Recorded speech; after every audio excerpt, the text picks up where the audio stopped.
Muchas gracias, Gerardo. Muchas gracias, Gerardo. Y bueno, buenos días a todos los asistentes. Eh, en mi exposición yo me voy a apoyar en una PPT que voy a compartir en el chat, puesto que me gusta más bien, no sé por qué ahora no me deja compartir archivos. Macarena, te la voy a mandar por WhatsApp después de mi presentación, porque no sé por qué no me deja compartir archivos, sino que solamente formatos por el chat, así que la comparto luego por el chat para que puedan descargarla. Mi exposición se va a basar en lo siguiente. Mi idea es conversar a 2 meses ya de entrada en práctica de la ley Karim, de lo que hemos visto durante estos 2 primeros meses y lo que creemos después que son los desafíos en la implementación de la ley Karim. Entonces, en primer término, no olvidemos que la ley Karim, que entró en vigencia a partir del 1 de agosto de este año, incorpora o más bien se refiere a tres infracciones o ilícitos de carácter laboral. No estamos hablando acá de delitos, puesto que en las relaciones privadas el empleador no tiene un rol de investigación de cuestiones que tienen carácter de delito. Ello es más bien competencia de las autoridades correspondientes, como es Ministerio Público, Investigaciones o Carabineros. Aquí estamos ante infracciones de carácter laboral que son sancionables eventualmente con el régimen de sanciones que establece nuestro Código del Trabajo, que puede ser amonestación verbal, por escrito, la multa hasta el 25% de la remuneración diaria o el despido. Es el régimen de sanciones aplicable. Es también por eso mismo es que la ley no habla de víctima, la ley habla de la persona que padece la conducta, la habla como persona afectada, y por lo mismo las personas que participan de un proceso, la ley le habla de involucrados, no le habla de imputados o eventualmente victimario o cosas por el estilo, porque estamos más bien en relaciones de carácter privada, y esos son conceptos más bien propios del derecho penal, lo que es relación con imputado, víctima o cosas. En ese contexto, entonces, solamente como resumen, recordemos que acá estamos hablando de acoso laboral, de acoso sexual y de violencia en el trabajo. De estos tres conceptos, dos ya contemplaba nuestra legislación. Desde años anteriores, el acoso laboral y el acoso sexual ya eran consagrados por nuestro Código del Trabajo. Hay ciertos, obviamente, cambios. El acoso laboral deja de tener la reiteración como un elemento estructurante para entender que estamos frente a este fenómeno, y va a ser, ya es definido a partir del 1 de agosto, el acoso laboral como actos reiterados o aislados que tienen por finalidad humillar o menoscabar al trabajador y perjudicar su trayectoria laboral en la empresa. El acoso sexual mantiene su misma definición que existía antes del 1 de agosto del 2024, en cuanto a es un requerimiento de contenido sexual no consentido por quien lo recibe y que tiene por finalidad perjudicar la trayectoria laboral del trabajador. Es el concepto de acoso sexual. Eh, de ese concepto tenemos dos elementos, es en ese concepto un elemento objetivo y un elemento subjetivo. El elemento objetivo es que tenemos un requerimiento en que la ley no ha expresado la forma por medio de la cual se efectúa ese requerimiento, que puede ser un contacto físico, comentario, eh, envío de fotografías, envío de mensajes, envío de correo electrónico. La ley no ha delimitado el carácter del requerimiento y hay un contenido subjetivo en esa definición, que es no consentido por quien lo recibe. Y el último concepto, que no estaba en nuestra legislación y que viene obviamente a partir del convenio 190 de la OIT, que es una de las normas inspiradoras de la ley Karim, más allá también de la situación que le tocó experimentar y vivir a Karim Salgado, que pues tiene este nombre coloquial con el cual ha sido conocida la ley, el concepto de violencia en el trabajo, eh, que rompe un paradigma, en cierto modo, de las relaciones laborales, porque hace responsable al empleador por conducta ejecutados por un tercero ajeno a la relación laboral. Eso es lo relevante de violencia en el trabajo, donde el sujeto que lleva a cabo la conducta agresiva es un tercero ajeno, un cliente, un proveedor, un usuario, un alumno, un apoderado, independiente de la industria en la cual usted esté, siempre va a involucrarse con un tercero, y lo que hace este concepto de violencia en el trabajo es obviamente dotar de una protección al trabajador y endosar al empleador un régimen de prevención para que ese riesgo obviamente no sea asumido de forma individual por el trabajador. Esos son los tres conceptos para que estemos bien situados donde estamos, y luego Ley Karim se estructura en base a dos grandes lineamientos. Un lineamiento es la prevención, donde le impone al empleador un deber de generar un protocolo que debe incorporar en su reglamento interno, y una obligación de investigación ante denuncias por situaciones de acoso o violencia. de algunos datos que tenemos, y por eso mi idea es hacerlo bien como práctico. Las inspecciones del trabajo, por ejemplo, ya están cursando multas a aquellas empresas que, y yo, bueno, lo publico esto bastante en mi link, que le puede interesar. eh, Intento publicar varias informaciones o noticias que me van llegando respecto de esta temática, por lo trascendente que ha sido. Ya conocemos de algunas multas de la ADT, por aquellas empresas que no han incorporado dentro de su reglamento interno los protocolos de prevención y el procedimiento de investigación en el régimen de multa tradicional, en cuanto a que, dependiendo del tamaño de la empresa, el régimen de multa que aplica. Pero por lo menos, ya la que yo tengo conocimiento, el 28 de agosto aplicó una multa a una empresa de 60 UTM por no incorporar en su reglamento interno. ¿Por qué? Porque estos protocolos, y una modificación que también hace la ley, tanto el protocolo de prevención como el procedimiento de investigación deben estar incorporados en el respectivo reglamento interno de orden, higiene y seguridad de la empresa. eh, Así que obviamente es un dato a tener en consideración. Como mi exposición es eminentemente lo más práctico, yo aquí me quiero centrar, cuyos datos los voy a compartir en el chat, se los va a compartir Macarena cuando yo termine mi disertación, se los voy a compartir por ella por WhatsApp para que los incorpore. El Ministerio del Trabajo la semana pasada ya dio a conocer algunos datos, y esos son los que yo quiero obviamente compartir. ¿Cuáles son esos datos? Hizo dos cortes, hizo un corte al 30 de agosto en la Autoridad Administrativa Laboral y un segundo corte al 15 de septiembre.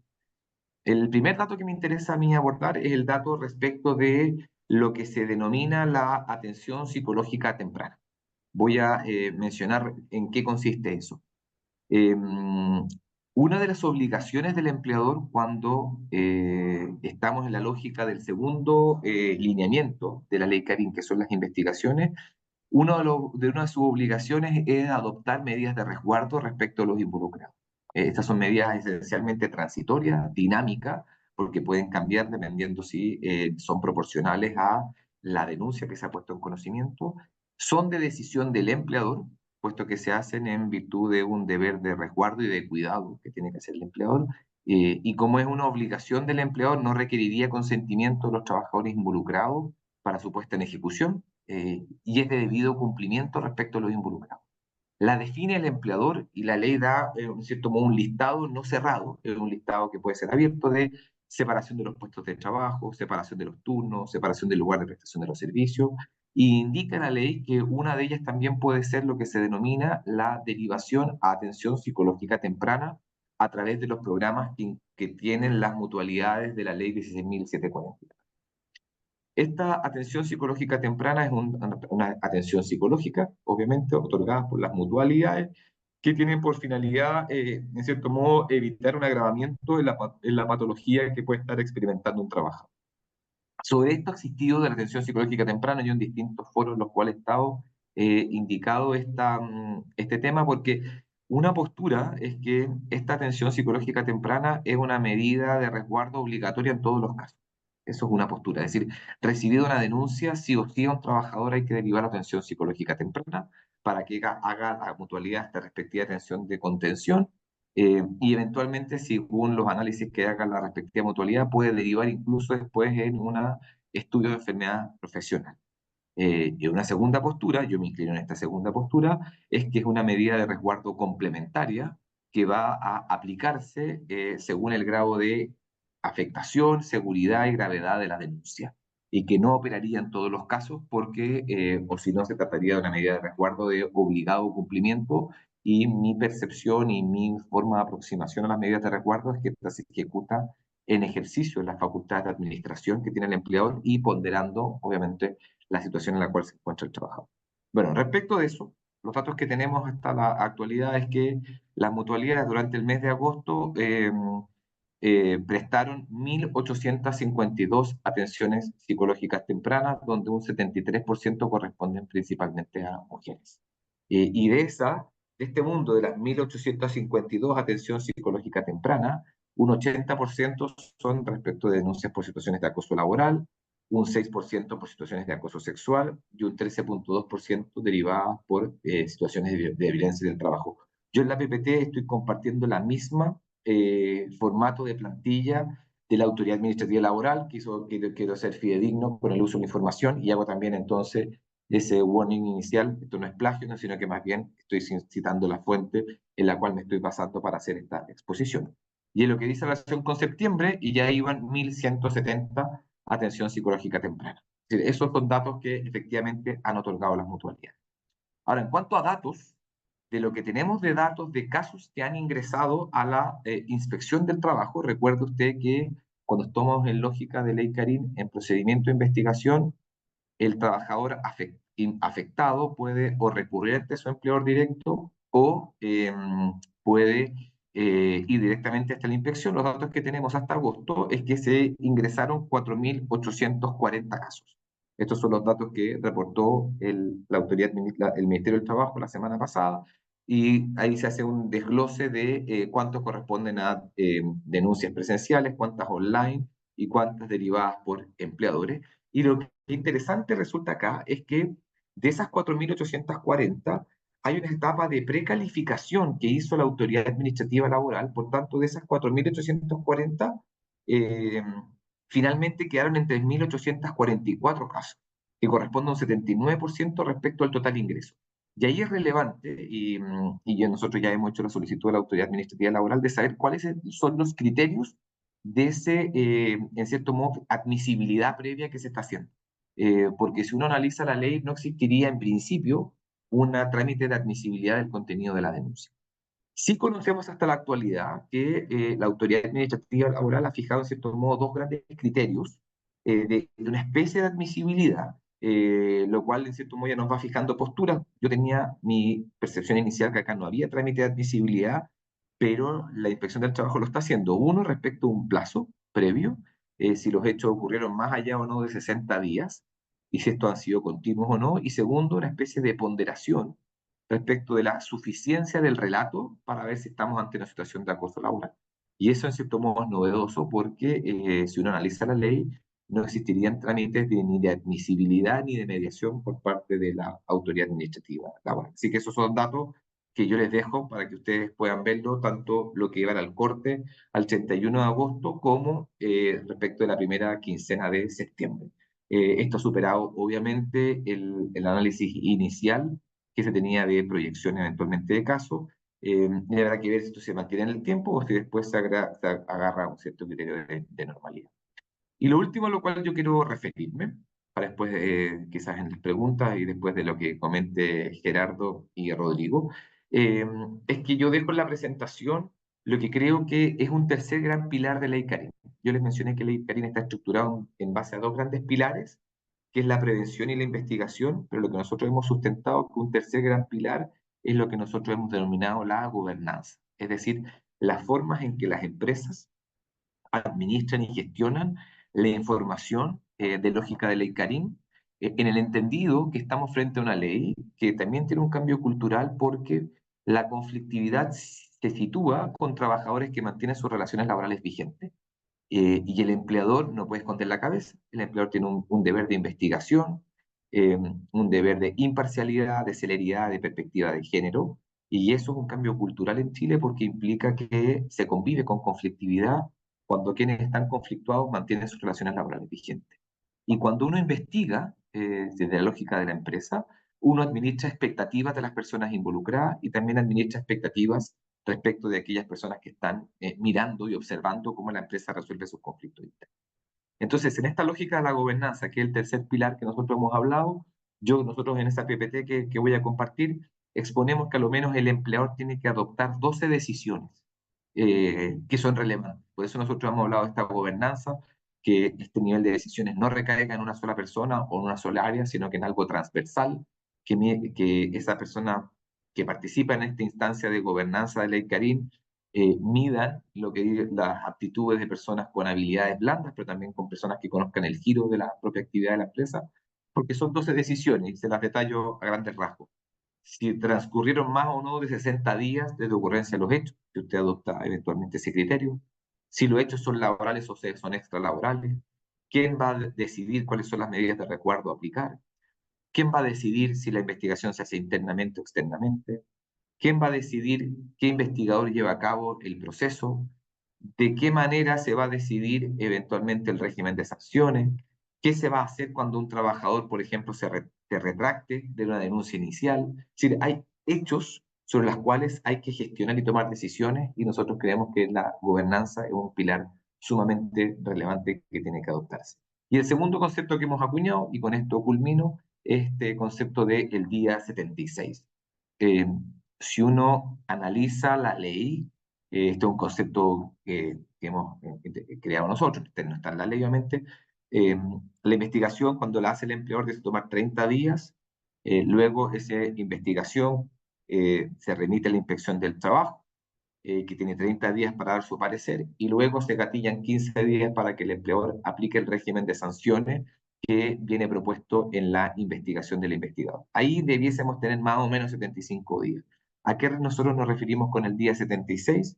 Es de qué manera las empresas desde ya van analizando los climas y los ambientes laborales después de haber transcurrido un proceso de investigación en que eventualmente no se cumplan las expectativas de las personas involucradas, y de qué manera obviamente se maneja temáticas de productividad, clima laboral, retención de talentos, proyección laboral, al día posterior al término de una investigación, donde ya no van a existir medidas de resguardo para las personas involucradas, donde las personas que denunciantes y denunciados van a volver a convivir, si es que eventualmente el despido no fue una de las medidas que se aplicó. Entonces el siguiente desafío, yo creo que ya superamos el desafío de la elaboración de los protocolos. Yo creería que es un desafío documental que ya se transitó. El segundo desafío es más bien cómo se lleva a cabo un proceso de investigación, quién lo lleva a cabo.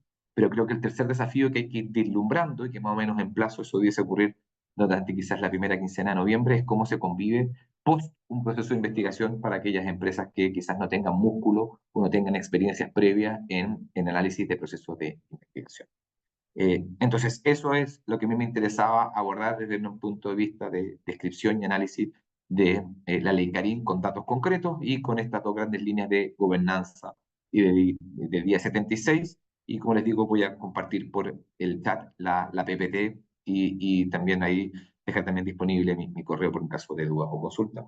Y queda también para etapa después de preguntas, Gerardo, disponible para dar el paso a Rodrigo.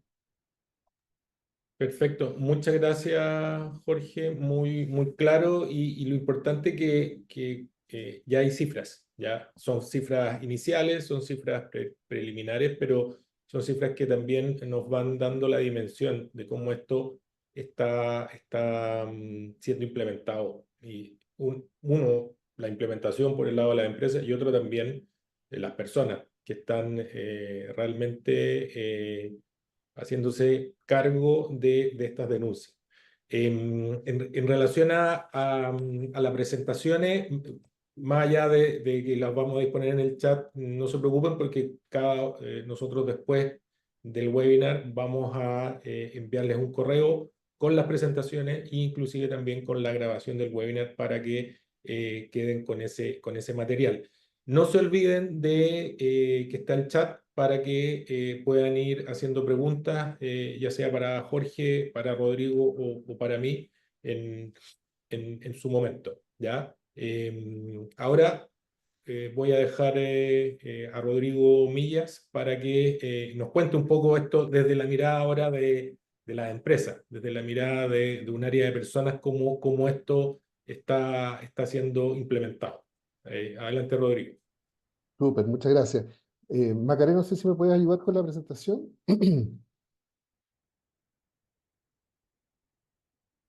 Ahí se me parece, ¿no? Bueno. Oye, evolución. A ver, en general las leyes, y sobre todo a nosotros que nos toca implementarlas, ¿cierto? Porque me imagino que el entorno de la gente, de las personas que estamos acá en esta sala, somos del entorno del ecosistema de personas. Y regularmente uno tiene una forma de aproximarse a las normas que tiene que ver también con sus intereses, sus problemáticas, los contextos, etcétera. Entonces, yo hablaba antes con Gerardo y la Macarena y decía, mira, yo creo que acá nos encontramos frente a otra de estas encrucijadas que se resuelven favorablemente. ¿Qué quiere decir esto? En general nosotros vemos que hay una evolución, una evolución en temas de derechos laborales, eh, pero que la primera aproximación, cuando ocurren estos fenómenos, es un poco catastrofista. Si le das clic al Macarena,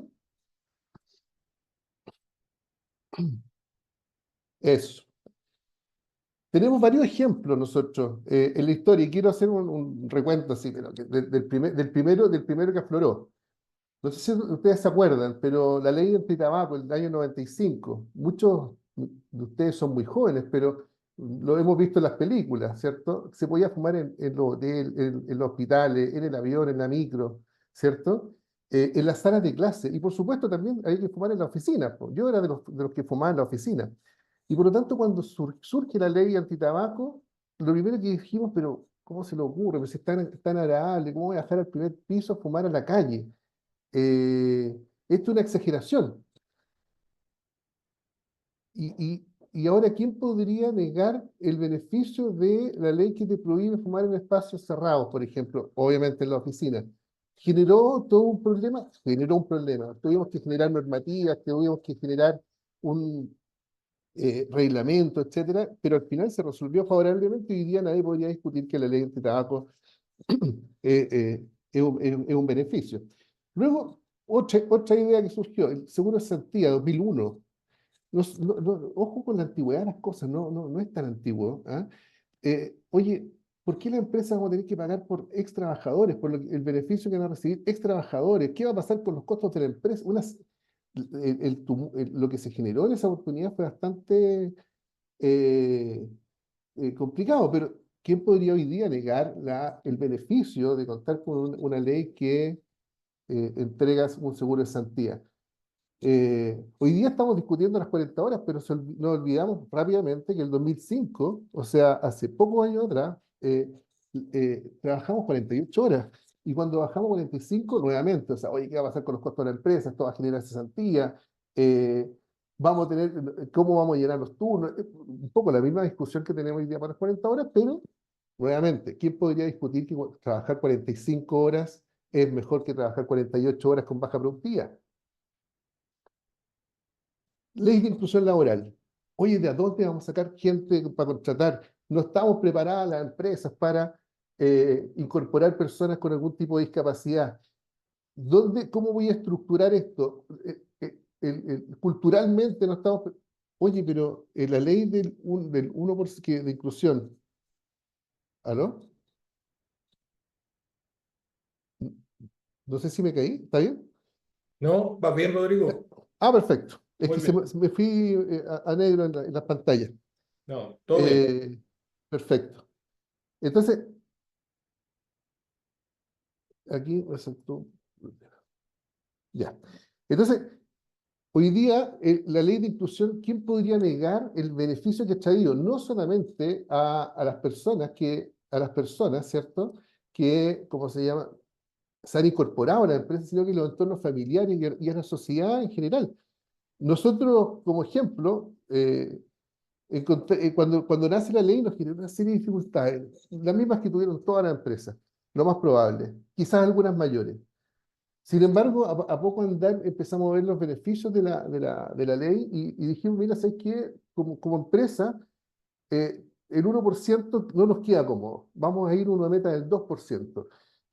Y generamos condiciones para tener el 2%. Y hoy día podemos decir que estamos en el 1,89 promedio anual, por lo tanto hemos superado la expectativa de la empresa, pero con un gran beneficio, les diría también, para las dinámicas internas, donde efectivamente hemos podido incorporar personas con algún tipo de discapacidad. Eh, Ahora estamos con toda la discusión fresca todavía de las 40 horas. Yo estoy seguro que las 40 horas, cuando termine de aplicarse en varios años más, va a ser un beneficio y quizás va a formar parte de este repertorio de cosas que han pasado y que el primer acercamiento fue traumático, fue doloroso, fue complejo, fue dificultoso. Sin embargo, una vez que nosotros ya empezamos a echar a andar, eh, uno empieza ya luego a ver los beneficios y uno dice, oye, pero qué bueno fue que se hizo esto, ¿ah? Ya no se mira con ese dolor, ¿cierto? Eh, Macarena, ¿me ayudáis con un clic?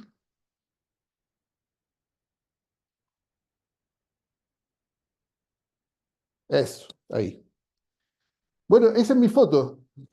No se parece a mí, pero es un poco la cara que yo tuve cuando empecé a entender todo lo que implicaba, todo lo que exigía la ley, antes del inicio de su vigencia. ¿Se acuerdan cuando uno veía este agosto, lo veía un poquito lejano, pero que se acercaba rápidamente? Y uno decía, oye, la cantidad de cosas que hay que preparar. Hay que preparar. La ley nos exige una serie de cuestiones, ¿cierto? Ya lo dijo un poco Jorge. Por ejemplo, reglamento interno. El de nosotros tenía 5 años. Por lo tanto, más allá de sumarle protocolos, ¿cierto? Lo que hicimos fue una revisión completa del reglamento. Y uno se da cuenta que estas son buenas oportunidades, y por eso yo insisto en las oportunidades de que te entrega la ley. En mi reglamento interno había cuestiones que hablaban, por ejemplo, de qué pasaba si alguien enviaba erróneamente un fax. Y yo decía, pero saquemos la palabra fax, y hoy día eso no existe. Entonces, y asimismo se han ido ingresando una serie de obligaciones, prohibiciones, etcétera, en el contexto laboral, más allá de la ley. Y la ley nos sirvió, fue una buena oportunidad como para que nosotros revisáramos este reglamento.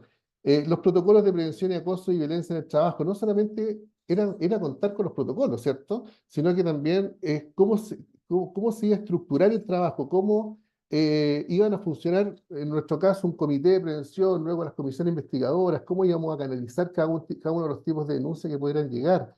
¿Qué íbamos a hacer con la violencia en el trabajo? Que para mí está mal llamado, se debería llamar violencia de terceros, porque violencia en el trabajo, como que el primer acercamiento es como decir, oye, la violencia que se ocurre dentro de la dependencia entre trabajadores, y no como está conceptualizado en la ley. Pero ¿cuáles iban a ser, por ejemplo, la certificación de los investigadores internos? ¿Cómo se iban a identificar flujos de trabajo para que esto funcionara y realmente fuera un flujo que corriera fluido? Eh, entonces, y acá lo divertido es que no sé si por bien o por mal, pero la primera oportunidad que tuvimos ya con la Inspección del Trabajo para hacer una mediación respecto del primer caso que surgió, eh, oye, ni la Inspección del Trabajo tenía ese trabajo, ese flujo de trabajo fluido, como decíamos nosotros, ¿ah? Sino que estaba súper entrabado y tenía que hacer preguntas. Entonces, claro, todos estábamos acomodando las piezas para que estos protocolos también correspondieran a cómo queremos que la realidad funcione. Eh, la ley también te exige creación de canales de denuncia. Oye, ¿cómo funciona un canal de denuncia para quienes no teníamos? ¿Quién tiene acceso? ¿Cómo darle confiabilidad para que sea un canal válido? Para que sean los trabajadores, los colaboradores de cada uno puedan acceder y sepan que este es un canal en el cual pueden confiar y van a tener respuesta. Hay distintas soluciones, ¿cierto? Algunas más complejas que otras, pero yo acá agradezco empresas como Sentinel, y disculpa que me tome este espacio de esta manera, pero que nos hicieron la vida más fácil, hacen la vida más fácil en este tipo de cuestiones, por ejemplo, en la publicación de contenidos. Yo sé que el espacio, el canal de denuncia, el portal ético que tiene Sentinel, permite publicar, por ejemplo, reglamentos, protocolos, y también hacer buenas canalizaciones del canal de denuncia, valga la redundancia. Oye, también nos exige la ley capacitar. Oye, pero encontrar buenos cursos dentro de los miles que se empezaron a ofrecer, que den más encima, se den en torno a cuál es la necesidad, el enfoque que uno quiere, porque uno no quiere, mi enfoque era menos legalista, más conductual. Cambiamos conducta, la ley hay que enseñarla, pero cambiamos conducta. Pero no encontramos muchas cosas, pero además de eso es como entreno rápidamente a 1.200 personas, muchas de ellas distribuidas entre Arica y Punta Arenas, ¿cierto? No con un computador, porque en las tiendas el computador es caja prácticamente. Entonces, chuta, ¿cómo me acerco a ese desafío? Eh, entonces, listo. Otra complicación, que por eso yo ponía esa cara. Yo estaba vuelto loco con mi equipo tratando de resolver este puzzle. Comunicar. La ley también te dice, oye, tienes que comunicar. De hecho, tienes que comunicar el canal de denuncias cada cierto rato en el año, ¿cierto? Pero al final del día, comunicar era un proceso clave. No era solamente decir, oye, tengo un canal de denuncia y puedes acceder así, sino que comunicar en base al contexto de la ley, el contexto del cambio cultural que uno tiene que hacer, se transforma en un espacio clave. Es más que un ticket en el checklist. Eh, Al parecer acá nosotros empezamos a entender que se juega gran parte, una parte importante del partido. ¿Qué queremos comunicar? ¿Qué queremos decir?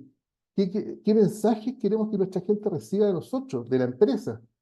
Queremos que la gente piense que la ley es un trámite, queremos que piense que la empresa entiende la ley como una exageración de los legisladores, un cachito que hay que administrar. ¿Cómo queremos que la ley, o queremos que la gente sepa que la ley es importante, pero más importante es el cambio conductual que está detrás y que hay que empujar?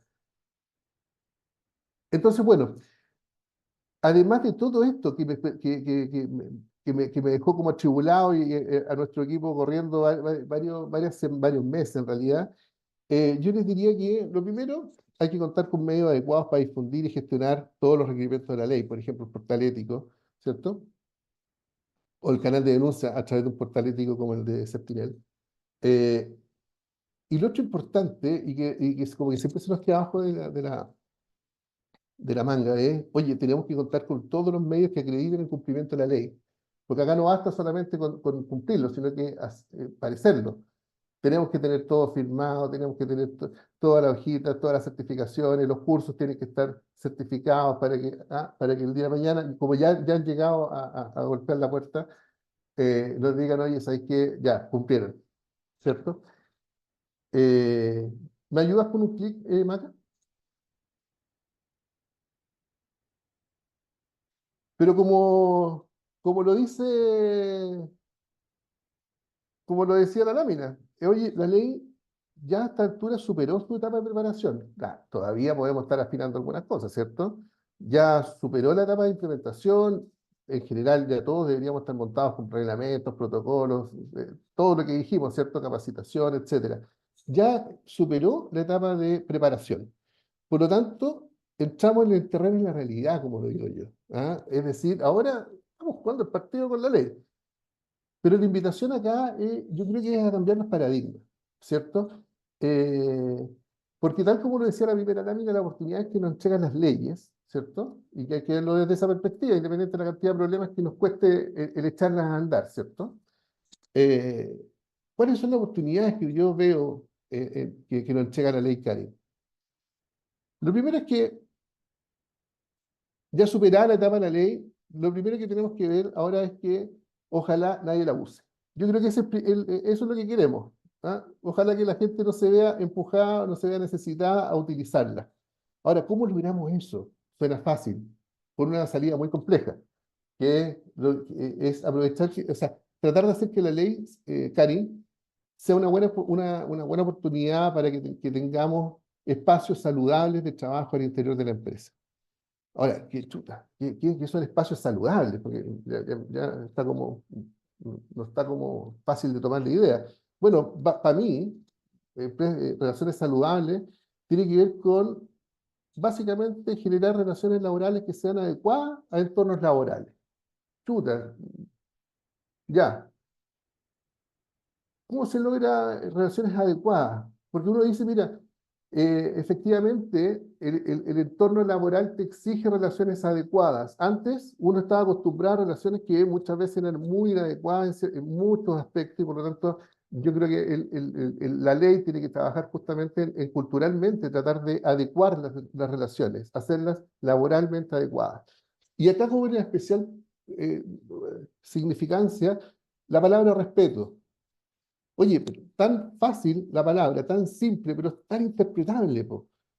Por lo tanto, parte del trabajo de las empresas es justamente consensuar que el significado cultural que tenemos al interior de la empresa sea que queremos respecto de respeto. O sea, y la pregunta que acá nos cabe y cada uno va a responder, porque culturalmente se responde de acuerdo a cada una de las empresas, es cuál será el significado de respeto en tu empresa. Pero me gusta siempre correr un poco el cerco más allá, tal como lo hace la ley. Si vamos un poquito más lejos, nosotros definimos en la empresa, ¿cierto? Es que la ley nos empuja hacia otro sentido, a fijar un propósito un poquito más grande, y eso tiene que ver con, en nuestro caso, construir espacios felices y productivos. Y nosotros lo definimos así. Dijimos feliz y productivo, chuta, sí, feliz y productivo. Y acá nos basamos en un libro que escribió una persona que trabajó mucho tiempo, él trabaja mucho tiempo en espacios de recursos humanos, que se llama Rodrigo Rojas, que sacó un libro que se llama Felicidad Organizacional, cuando las personas están al centro, que se llama. Y básicamente explica que la felicidad organizacional proviene desde la gestión que hace la empresa y que se refleja en los trabajadores, en que los trabajadores, eh, para los trabajadores tiene sentido lo que hacen, primero. Segundo, sienten que su trabajo es valioso. Tercero, se sienten considerados, respetados y cuidados. Esa gestión, no es buenos deseos, esto no es cultura hippie, sino que es gestión que hacemos las empresas para que los trabajadores tengan sentido, se sientan valorados, considerados, respetados y cuidados. ¿Alguna persona, y acá para cerrar dos preguntas, algunos de ustedes piensan que personas que se sienten felices, ¿cierto?, en sus puestos de trabajo, va a generar algún tipo de necesidad para acusar, para generar algún tipo de denuncia de acoso? Yo personalmente creo que no. Por lo tanto, la invitación, creo yo, es que tenemos que ver la ley como una gran oportunidad para correr los cercos de la gestión de las personas, de recursos humanos, eh, para generar espacios felices y productivos, ojalá, basados en el respeto y basados en el buen trato. Creo yo que así, toda esta preparación que hicimos para que la ley funcione perfecto en la empresa, ojalá nadie se sienta en la necesidad de utilizarla. Eso. Muchas gracias, Rodrigo. La importancia de cómo estas leyes, Rodrigo hizo un pequeño contexto de otras leyes anteriores, van afectando el día a día de las organizaciones, pero el gran desafío que tienen las organizaciones es ver cómo esto lo implementa, ¿ya? Y ahí está la mano del artista. En este caso ahí está la mano de un gerente persona y de todo su equipo, de cómo esto lo lleva y cómo lo implementa de cara a poder, como decía Rodrigo en la última lámina, hacer que las organizaciones sigan siendo felices en función de sus desafíos y de su cultura, ¿ya? Yo voy a hacer una pequeña presentación desde el punto de vista, a continuación, desde el punto de vista de cómo las tecnologías apoyan, y eso es muy importante. La importancia acá tiene que ver con que entendamos que las tecnologías lo que van a hacer es apoyar a las organizaciones. Y en ese apoyo es muy importante el entender dónde está el aporte, dónde está el valor. Y yo me voy a tomar de algo que también mencionó Rodrigo, los paradigmas.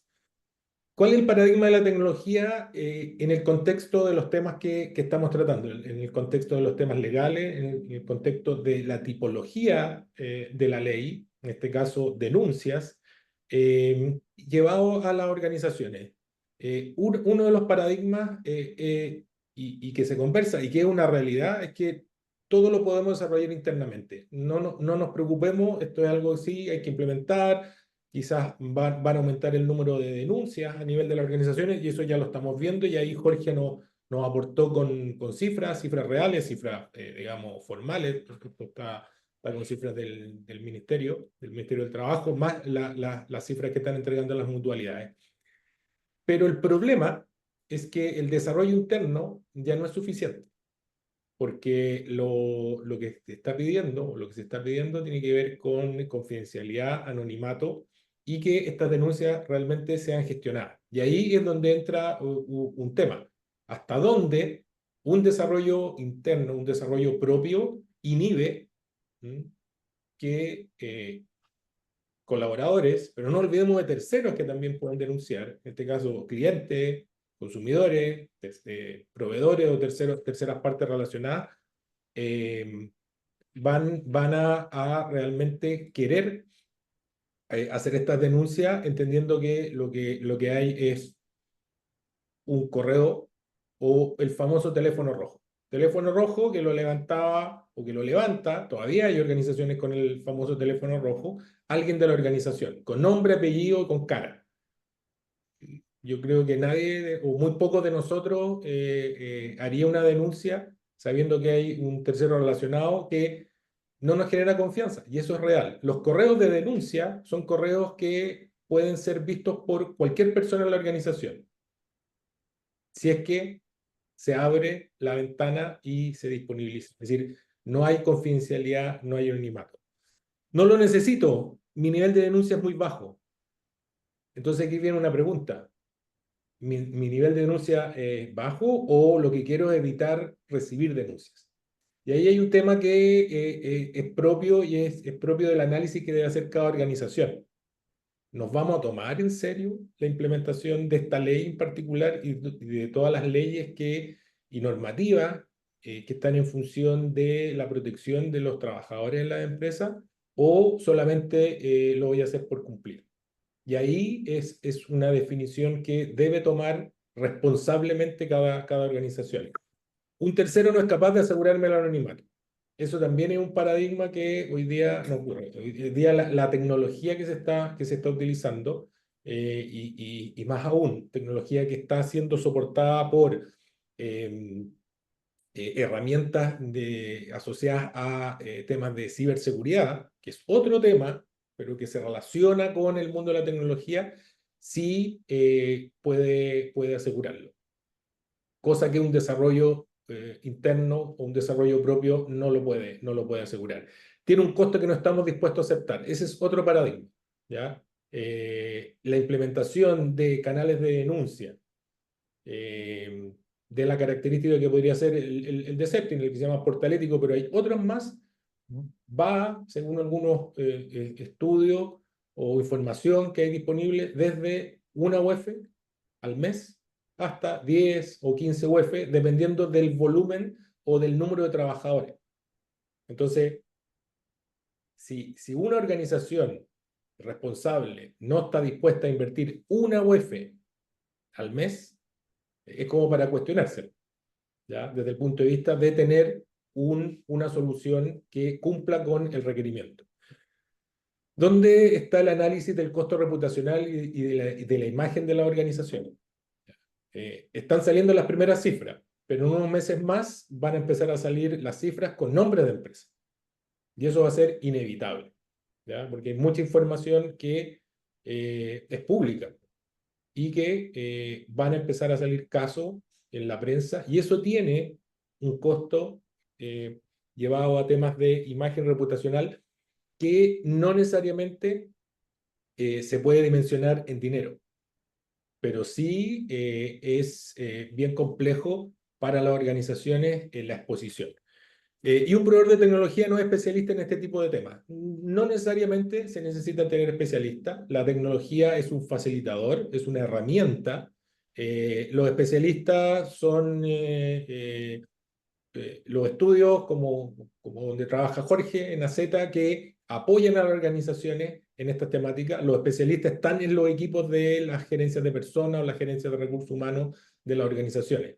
Las empresas de tecnología son, como yo les digo, un apoyo, una herramienta.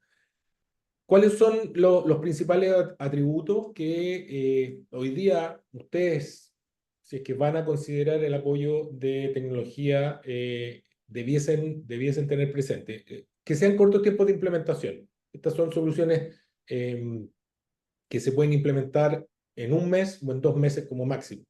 El foco que debe tener la solución tiene que venir acompañado, más allá del registro de las denuncias, también con la prevención, ¿ya? Donde también exista el espacio para tener publicaciones y para tener material que los colaboradores y los terceros relacionados a las empresas puedan de ahí leer o de ahí bajar esa información. El anonimato es clave en lo que se está viendo, porque es una característica que está dentro de la ley y está dentro también de los procedimientos específicos. Deben ser capaces de guardar la información, ¿ya? Y esto no es vulnerar el tema de la confidencialidad, sino que estos son registros. Muchas de estas denuncias van a terminar o pueden terminar en el Ministerio Público. Por lo tanto, necesitamos tener todas las evidencias de que las organizaciones fueron responsables, se hicieron cargo de las investigaciones y pueden disponibilizar la información en el caso de que esto ya pase por un proceso judicial. Sean capaces de manejar múltiples denuncias. El ahorro en costo hay que verlo desde el punto de vista monetario, pero también desde el punto de vista que yo decía unos minutos atrás, el costo de imagen y el costo reputacional. Desde el punto de vista 100% monetario, ya se los mencioné, la inversión es muy baja para el beneficio que puede ser tener herramientas de tecnología apoyando esta gestión de denuncia. Que es un proceso automatizado, que no va a fallar. Eso también es muy importante porque si no, si se sabe dentro de organizaciones que el canal de denuncia o la herramienta con la cual los colaboradores pueden hacer denuncia empieza a fallar, lo único que va a generar es inhibir esas denuncias y eso es lo que no queremos. Que tenga la característica de que sea confidencial y eso cualquier proveedor de estas herramientas debe ser capaz de entregar y de explicar el cómo se hace cargo de esta confidencialidad y las herramientas deben ser auditables. Y esto en línea con lo que mencionaba en relación a denuncias que terminan en procesos en el Ministerio Público. Eso es lo que yo les quería comentar desde el punto de vista de características importantes de la tecnología. Y en los minutos que nos quedan, han llegado preguntas, así que le agradecemos a todos los que han hecho preguntas. Yo los voy a dejar con Macarena. Macarena va a ir leyendo algunas preguntas, no las vamos a poder leer todas. Después vamos a hablar con Rodrigo y con Jorge a ver si las preguntas que no pudimos resolver, hacemos un pequeño extracto y que lo podemos también compartir con los asistentes. Maca. Sí, la verdad es que han llegado hartas preguntas y también interesantes. Claramente por tiempo no las vamos a alcanzar a resolver todas, pero me gustaría hacerle al menos una pregunta a cada uno de las que están acá. Por ejemplo, nos deja una pregunta por aquí Paula Barnatán y nos dice para Rodrigo, ¿cómo recomiendan que se comunique la ley Karin al interior de las empresas? Eh, Súper buena pregunta. Tal como dijimos, la comunicación de la ley es fundamental como exigencia legal primero, pero como exigencia cultural después. La ley hay que comunicarla porque hay que decir cuál es el canal de denuncia, cuáles son los protocolos, cómo acceder, etcétera. O sea, lo formal de la ley hay que hacerlo. Pero mi recomendación es que la ley no sea el objeto de la comunicación, sino que el objeto de la comunicación sea el cambio cultural, el cambio conductual que tú tienes que tratar de hacer y construir en cada uno de los pasos de la empresa. Eh, en ese sentido, la ley nuevamente nos da una súper buena excusa para, uno, empujar culturalmente, porque ya la organización está pendiente de que tenemos que hacer cambios culturales, la organización ya está sensibilizada respecto a cuáles son las cosas que pueden pasar, ¿cierto? Producto de la ley y producto de tener estos comportamientos, como lo digo yo, no adecuados en el entorno laboral. Por lo tanto, ¿cómo se comunica? Multimedios, siempre, o sea, tratemos de llegar por todos los medios con la información muy, muy digerida, ¿cierto? Muy fácil de entender en campañas comunicacionales que lo que hagan es empujar el cambio cultural. ¿Cómo construimos buen trato? ¿Cómo construimos respeto? ¿Cómo construimos espacios felices y productivos? ¿Cómo construimos espacios adecuados? Llámenlo como ustedes mejor les calce culturalmente. Pero además de eso, la ley. Cómo, por lo tanto, tenemos acceso a la investigación, cuáles son los tipos de investigación, cómo, etcétera. Cómo se implementa la ley al interior de la empresa, pero con un manto que tiene que ver con el trato adecuado, respetuoso, etcétera. Tengo la impresión de que esto no es una comunicación, es una campaña comunicacional, es permanente, tiene que ver con más allá de que la ley te dice que tienes que comunicar cada 6 meses, da lo mismo eso. Lo que tienes que hacer tú es el cambio cultural y ese es más largo que la comunicación simplemente de los artefactos de la ley. Eh, Empujemos el cambio cultural. Yo creo que la ley es una muy buena excusa para generar este cambio cultural y tratemos de hacerlo a propósito de. Esa es mi recomendación. Súper, gracias Rodrigo. Bueno, una pregunta para Jorge. La verdad es que las preguntas están bien interesantes. Estoy ahí como barajando cuál puede abordar más temas y más conceptos. Y algunas personas dejan por aquí una pregunta para Jorge y dice, dentro de las medidas de sanción para con una investigación del acoso, en caso de haberse encontrado indicios de acoso, ¿pueden estas contemplar la no renovación de un contrato laboral? Comente, por favor, adicionar que las sanciones que se contemplaban por la ley son aplicables al reglamento interno. Entonces, en ese sentido, podrá establecerse en el reglamento interno una medida de sanción como ella para los casos de contratos que tienen plazo de caducidad, como por ejemplo la no renovación de un contrato a plazo fijo. Sí, oye, vi que habían hartas preguntas, Macarena, entonces, o habían dos cosas, o fui poco claro en la exposición, o hubo demasiado interés. Espero interpretar que sea la segunda, más que ojalá la primera. Y no haya pegado la lata en mi exposición. Pero bueno, respecto de la pregunta, a ver, las sanciones laborales son de texto cerrado y claras. Las sanciones laborales son las que se establecen en el código antes incluso de Ley Carín. Es decir, Ley Carín no modifica el régimen de sanciones laborales que se encuentra en el artículo 154 del código a propósito de los contenidos del reglamento interno, y son cuatro: la amonestación verbal, la amonestación por escrito, la multa hasta el 25% de la remuneración diaria y eventualmente el despido sin derecho a indemnización. Ese es el régimen de sanciones laborales. La no participación de una rifa, la no participación en un paseo final de año, la no, por ejemplo, no participar o no poder ir a ver al equipo más grande de este país, como la Universidad de Chile el día domingo, no son régimen de sanciones laborales. Las sanciones laborales son las que te dije. Por tanto, a la pregunta concreta, la no renovación de un contrato no es una sanción laboral, es una decisión amparada en la legislación. El contrato a plazo fijo tiene fecha de inicio y fecha de término, y la no renovación puede derivarse a un cúmulo de cosas. Eventualmente la inexistencia ya de la vacante, los problemas con la performance, eventualmente problemas presupuestarios, eventualmente temas de desempeño, pero no es una sanción de carácter laboral. Yo la distinguiría, eso es una decisión en ejercicio de las facultades administrativas que tiene la empresa en virtud de un contrato que tiene fecha de inicio y fecha de término. Y además eso implica, y primero hago cargo de la segunda pregunta, que el régimen de sanciones no puede ser creado por el empleador, porque está establecido en la ley. Entonces, ni la renovación del plazo ni en otras pueden crearse régimen de sanciones como las que señalé anteriormente.